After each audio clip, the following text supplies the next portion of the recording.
નમસ્કાર મિત્રો, અમારા નવા વિડીયોમાં આપ સૌનું હાર્દિક સ્વાગત છે। મિત્રો, આજે આપણે વાત કરીશું લગ્નની પહેલી રાત્રે ભાર્ગવ જોશી પોતાની નવોઢા પત્ની સાથે સંવન કરવાના બદલે ઊંડા વિચારમાં ખોવાઈ ગયો હતો। ભાર્ગવ 48 વર્ષનો હતો અને આ એના પુનઃલગ્ન હતા।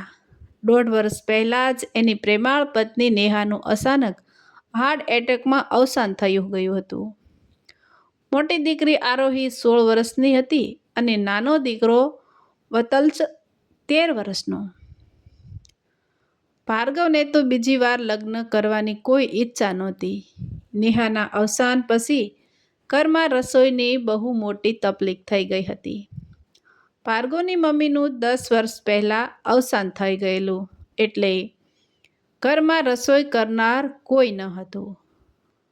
આરોહી બિચારી ભણતા ભણતા દાળ ભાત શાક કે ખીચડી બનાવી લેતી। રોટલી ભાખરી કે બીજી કોઈ વાનગી એને ફાવતી નહોતી। થોડી ઘણી મદદ ભાર્ગવ પોતે દીકરીને કરતો, પણ આવું ક્યાં સુધી ચાલે? એના પપ્પા પણ 75 વર્ષના થયા હતા। પિતાના અને દીકરીના આગ્રહને કારણે ના છૂટકે એને કિરણ સાથે લગ્ન કરવા પડ્યા। કિરણના ડિવોર્સ થયેલા હતા। આ જ બેડરૂમમાં 23 વર્ષ પહેલાંના નેહા સાથે એણે સુહાગન રાત માણી હતી। ત્યારે આ રૂમ કેટલો મધમતો હતો। એના યુવાન મિત્રોએ ભેગા થઈને બેડરૂમને ગુલાબ અને મોગરાના ફૂલોથી સજાવ્યો હતો। પલંગ ઉપર પણ ગુલાબના ફૂલોથી દિલની ડિઝાઇન બનાવી હતી। આખા બેડરૂમમાં એર ફ્રેશનરનો છંટકાવ કર્યો હતો। કેટલો બધો ઉન્માદ હતો એ રાત્રે। બેડરૂમ એનો એ જ હતો, પણ ન કોઈ સુગંધ હતી ન કોઈ સજાવટ। બસ પલંગમાં ડબલ બેડની ચાદર નવી નક્કોર હતી। એ નશીલી રાત્રે નેહાને પોતાના આલિંગનમાં લેવાના ઉભરા આવતા હતા, જ્યારે આજેબાજુમાં 16 શણગાર સજીને કિરણ બેઠી હતી તો પણ એ સાવ શૂન્મસ્તક હતો। કામવાસનાના આવેશો સંપૂર્ણ શાંત હતા। બસ એ પલંગની સામે લટકાવેલી નેહાની વિશાળ તસવીર સામે તાકી રહ્યો હતો। કિરણની હાલત પણ કંઈક એવી જ હતી। એની ઉંમર 38 વર્ષની હતી। વિકૃત વાસના ધરાવતા એના પહેલા કામધાન પતિએ 8 વર્ષ સુધી એને સૂથી નાખી હતી। શરૂઆતમાં 5 વર્ષ તો એણે પોતાની યુવાનીના કારણે શાંતિથી સહન કર્યું, પણ પછી એના માટે આ બધું ત્રાસજનક બનતું ગયું। એ પોતે મા બની શકી નહોતી એટલે એનો પતિ તમામ ગુસ્સો કિરણ ઉપર ઉતારતો। છેલ્લે તો એણે કિરણ ઉપર હાથ ઉપાડવાનું પણ ચાલુ કર્યું। ના છૂટકે પતિનું ઘર છોડી એ પિયર ચાલી ગઈ અને ડિવોર્સ ફાઇલ કરી। એનો પતિ પણ બીજી કોઈ છોકરીના ચક્કરમાં પડી ગયો હતો એટલે આસાનીથી ડિવોર્સ મળી ગયા। કિરણને તો લગ્ન જીવનમાંથી રસ જ ઉડી ગયો હતો, પણ એના મા બાપ એની સતત ચિંતા કરતા હતા। છોકરીની જાતને ક્યાં સુધી ઘરે બેસાડી રાખવી? અમે હયાત નહીં હોઈએ ત્યારે એકલી એ જિંદગી કેવી રીતે ગુજારશે? અને હવે જમાનો પણ કેવો ખરાબ આવી રહ્યો છે। એટલે ના છૂટકે કિરણ કોઈ સારું પાત્ર મળે તો લગ્ન કરવા સંમત થઈ અને 6 મહિના રાહ જોયા પછી એણે સારું પાત્ર મળી પણ ગયું। નજીકના એક સગા દ્વારા ભાર્ગવની વાત આવી। ભલે 10 વર્ષ મોટો છે, પણ માણસ સારો છે। આમ પણ એને કોઈ સંતાન નથી, તો ભાર્ગવના સંતાનો પણ એને મળશે અને એણે લગ્ન માટે હા પાડી। સાવ સાદાઈથી લગ્ન પતી ગયા। ફરી પાછી સુહાગન રાત આવી અને એને પોતાના પહેલા વિકૃત પતિનો ત્રાસ યાદ આવી ગયો. ખબર નહીં ભાર્ગવ કેવા હશે. ભાર્ગવની પડખે જ બેસીને એ પણ આવું બધું વિચારી રહી હતી અને થોડી ડરી પણ રહી હતી. આટલી ઉંમરે બીજા પતિનું પડખું સેવવું થોડુંક વિચિત્ર લાગતું હતું. એને ખૂબ જ શરમ અનુભવતી હતી. કિરણ યુવાન વયનો કોઈ જ પ્રકારનો ઉન્માદ એનામાં નહોતો. મારી એક વાત સ્વીકારશો? ભાર્ગવે પોતાની બાજુમાં બેઠેલી કિરણને ધીમેથી કહ્યું. જી કહો ને. તમારો હક છે મારી ઉપર. ના ના, એવી કોઈ વાત નથી. તમે મારા વિશે એવું કંઈ નહીં વિચારતા. હું કંઈક બીજું જ કહી રહ્યો છું. જી બોલો. હું જાણું છું કે સુહાગન રાતે દરેક સ્ત્રીના પોતાના પણ કેટલાક અરમાન હોય છે. સ્ત્રી સહજ આવેશો હોય છે. તમે પોતે પણ યુવાન છો, પણ તમને જો વાંધો ના હોય તો આપણે આ સુહાગન રાતને થોડા દિવસો પછી ઉજવીએ તો? સોરી કિરણ, તમારી વાતનો કોઈ બીજો અર્થ ના તારવશો. તમારું મન હોય તો હું તમને નિરાશ નહીં કરું, પણ માનસિક રીતે હું પૂરેપૂરો તૈયાર નથી આજે. કિરણને તો કલ્પના પણ નહોતી કે આવા પુરુષો પણ જગતમાં હોય છે. પોતાની પડખે ભર યુવાન સુંદર નવોઢા સુહાગન રાતની રોમાંસ પળોનો ઇંતજાર કરતી બેઠી હોય અને કોઈ પુરુષ આગળ વધવાની ના પાડે ખરો? પણ કિરણ માટે તો ભાર્ગવની આ વાત એને પોતાને ભાવતી વાત હતી. એને પોતાને પણ ક્યાં કોઈ મન હતું. એ તો ક્યારની ડરી રહી હતી કે ભાર્ગવ હવે કેવી રીતે આગળ વધશે અને શું કરશે એની સાથે. એના પહેલા વિકૃત પતિનો ગંદો ત્રાસ અને એણે આપેલી વેદનાઓ એ ભૂલી શકતી નહોતી. ભાર્ગવની વાત એણે પરમ શાંતિ આપી ગઈ. તમારી વાત સાચી છે ભાર્ગવ. સાવ સાચું કહું તો તમે મારા મનની વાત કરી. હું પણ એના માટે એટલી બધી તૈયાર નહોતી. શારીરિક સંબંધો લગ્ન જીવનનો એક ભાગ છે, પણ મન અને તન બંને સાથે મળે તો જ લગ્ન જીવનની મજા છે. મને આજે બહુ સારું લાગ્યું. Thank you Bhargav. My pleasure, કહી ભાર્ગવે કિરણનો મહેંદીવાળો હાથ હાથમાં લીધો. મહેંદીને રસપૂર્વક જોઈ અને હાથ ઉપર એક દીર્ઘ ચુંબન કર્યું. ભાર્ગવને નાઇટ બલ્બ ચાલુ કરી મેઇન લાઇટ બંધ કરી અને બંને જણા પોતપોતાના વિચારોમાં ઊંઘવાની કોશિશ કરવા લાગ્યા. એકાદ મહિનામાં તો કિરણે ઘરમાં બધાનું દિલ જીતી લીધું. એ ખૂબ સારી રસોઈ બનાવતી અને નવી નવી ડીશ બનાવવાનો એને શોખ હતો, એટલે બાળકોને તો મજા પડી ગઈ.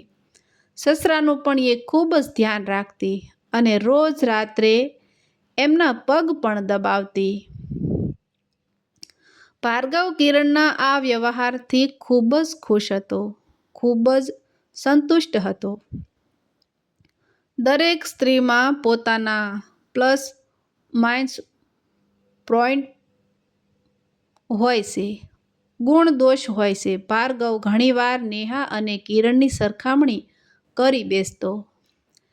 નેહાને શોપિંગનો બહુ શોખ હતો. એ અવારનવાર ભાર્ગવ પાસે ખર્ચા કરાવી રાખતી. નવી નવી ફેશનના કપડાં, સાડીઓ, દાગીના વગેરેનો નેહાને શોખ હતો. 3 મહિના જેટલો સમય વીતી ગયો હોવા છતાં આજ સુધી કિરણે કોઈ પણ વસ્તુની માંગણી કરી નહોતી. ઘણીવાર ભાર્ગવ પોતે કોઈ નવો ડ્રેસ ખરીદવાની વાત કરતો તો કિરણ પોતે જ ના પાડી દીધી. તમારે તમારા માટે જે પણ ખરીદવું હોય તે ખરીદો. મારે ડ્રેસ ઘણા છે. તમે લગ્નમાં મને આટલા બધા ડ્રેસ આપ્યા છે તો મારે તો 2-3 વર્ષ ચાલશે. મને દાગીનાનો પણ બહુ શોખ નથી. તમારે કંઈ ખરીદવું હોય તો આરોહી અને વતલ્જ માટે ખરીદો. કિરણ કહેતી. કિરણ આખો દિવસ ઘરની સાફ સફાઈમાં અને સારી સારી રસોઈ બનાવવામાં વ્યસ્ત રહેતી. ઘરને એણે એક સ્વસ્થ મંદિર જેવું બનાવી દીધું હતું. ઘરની ઘણી બધી ગોઠવણી એણે બદલી નાખી હતી. આ તમામ બાબતોની ભાર્ગવ મનમાં નોંધ લેતો અને એક પ્રકારનો ગર્વ પણ અનુભવતો કે પાત્ર પસંદગીમાં એણે કોઈ ભૂલ નથી કરી. કિરણ પોતાની કલ્પના કરતાં પણ સારી પત્ની પુરવાર થઈ હતી. કિરણ રોજ રાત્રે ભાર્ગવના પગ દબાવતી અને ક્યારેક ક્યારેક માથામાં તેલ પણ ઘસી આપતી. નેહામાં આ સેવાનો અભાવ હતો.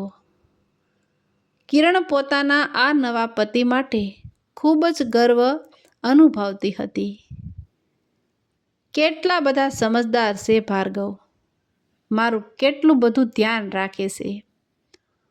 મને શું ગમે છે, મારે શું જોઈએ છે એ વગર કહે એ સમજી જાય છે. રસોડામાં ગેસનું લાઇટર બરાબર કામ નહોતું કરતું એ એમણે જોયું તો તરત નવું લાઇટર લાવી દીધું. ઠંડી જરા વધારે પડી રહી હતી તો તરત જઈને મારા માટે મોંઘું લેડીઝ જેકેટ લઈ આવ્યા. તે દિવસે જરાક મને શરદી તાવ જેવું હતું તો સાંજે ફેમિલી ડૉક્ટર ઘરે આવી ગયા. મેં ઘણી ના પાડી તો પણ લેબોરેટરીમાં લઈ જઈને બ્લડ ટેસ્ટ પણ કરાવી દીધો. મારે કંઈ કહેવું જ નથી પડતું. ક્યારે પણ ઊંચા અવાજે વાત નથી કરતા અને મને તમે કહીને સંબોધે છે. કિરણ વિચારી રહી હતી. એક વાત પૂછું કિરણ? એક રાત્રે ભાર્ગવે પલંગમાં સૂતા સૂતા કિરણને સવાલ કર્યો. હા હા બોલો ને. કિરણ ભાર્ગવની સામે પડખું ફરી. તમે મારાથી ખુશ તો છો ને? એક પતિ તરીકેની મારી કેટલીક ફરજો હું નિભાવી રહ્યો નથી. તમે એવું જરા પણ ના વિચારશો. મને તમારાથી કોઈ પણ જાતનો અસંતોષ નથી. તમને પામીને તો હું ધન્ય થઈ ગયો છું. તમને પામીને તો હું ધન્ય થઈ ગઈ છું. મારા કોઈ પુણ્યનો ઉદય થયો હશે તો જ તમારી સાથે મારા લગ્ન થયા. હા તો પણ આપણા લગ્ન જીવનમાં કશું ખૂટે છે એવું મને લાગે છે, ભાર્ગવે કહ્યું. કિરણ, આપણે એક કામ કરીશું. લગ્ન પછી હું તમને ક્યારેય પણ બહાર લઈ ગયો નથી. આપણે હવે એક હનીમૂન ટ્રીપ બનાવીશું. નવેમ્બર મહિનો શરૂ થઈ ગયો છે. આપણે કાશ્મીર ફરી આવીએ. હિમવર્ષાનો પણ નજારો માણીશું. તમારી ઈચ્છા હોય તો જઈ આવીએ, પણ બાળકોને પણ સાથે લઈ જઈશું. આરોહી અને વત્સલને મૂકીને જવાનું મને ના ગમે.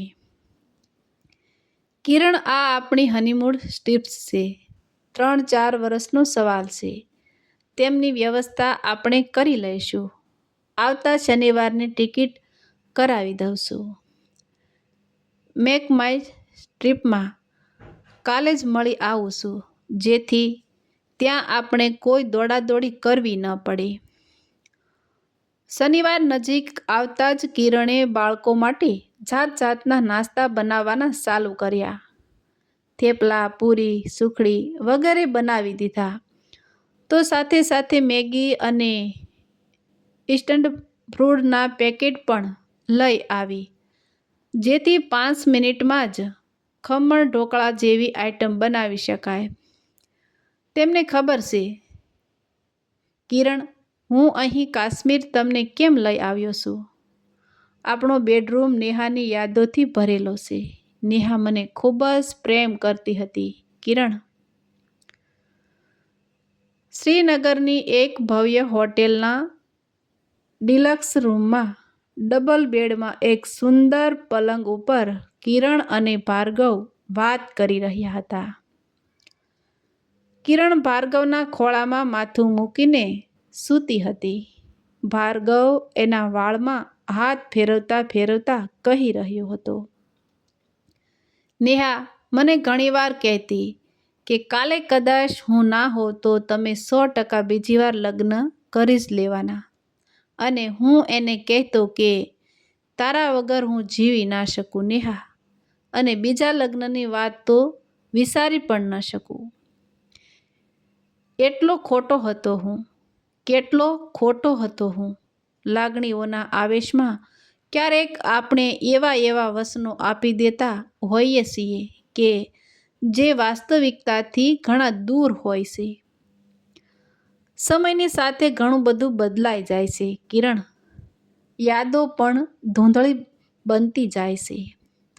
મને પેલા ઇન્દિવરની ગીત રચના ઘણી વાર યાદ આવી જાય છે. કસ્મે વાદે પ્યાર વફા સબ બાતે હે બાતોં કા ક્યા. કિરણ ભાર્ગવનું આ નવું સ્વરૂપ જોઈ રહી હતી. એને વહાલથી ભાર્ગવનો હાથ પોતાના હાથમાં લીધો. તમે આવું બધું નહીં વિચારો હવે.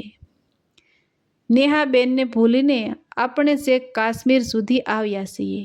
હવે મારું મન પણ તમારો સહવાસ ઝંખે છે, કહીને કિરણે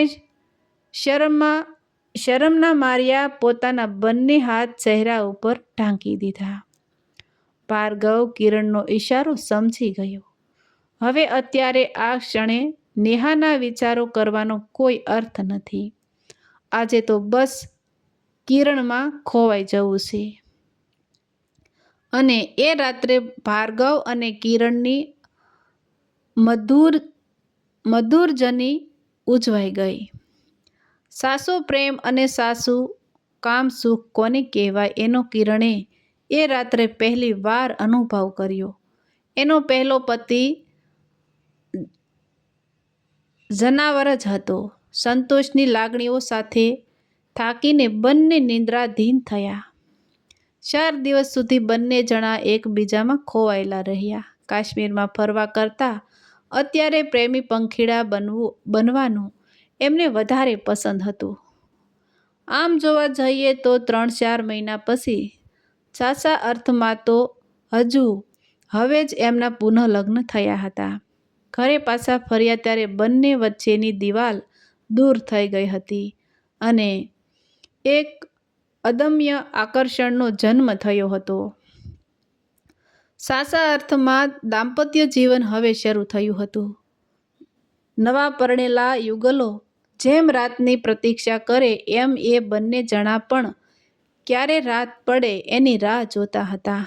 લગભગ 1.5 મહિના પછી કિરણને લાગ્યું કે પોતે કદાચ પ્રેગ્નન્ટ થઈ હતી. ચક્કર અને ઉલટીના ચિહ્નો શરૂ થઈ ગયા હતા. શરીરમાં એક વિચિત્ર ફેરફાર એ અનુભવતી હતી. આટલા વર્ષ પછી માતૃત્વનો અનુભવ એના માટે એક રોમાંચક ઘટના હતી. તો સાથે સાથે આરોહી અને વત્સલ પોતાના માટે શું વિચારશે એની થોડી શરમ પણ હતી. ભાર્ગવ આ પ્રેગ્નન્સીથી ખુશ થશે કે નહીં એ સૌથી મોટું ટેન્શન હતું. કારણ કે લગ્ન વખતે જ એના મા-બાપ તરફથી એવું કહેવામાં આવેલું કે કિરણ ક્યારેય પણ પ્રેગ્નન્ટ નહીં થઈ શકે. તેણે રાત્રે ભાર્ગવને આ સમાચાર આપ્યા ત્યારે ભાર્ગવે માત્ર એટલું જ કહ્યું, કિરણ, આવનાર બાળક એ આપણા બંનેના પ્રેમનું પ્રતીક છે અને હું તો ખુશ જ છું. તું આરોહી અને વત્સલની ચિંતા પણ કરીશ નહીં.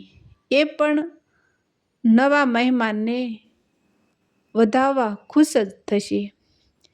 અને બીજી વાત, તું માં નથી બની શકતી એવું મહેણું પણ આજે દૂર થઈ ગયું છે.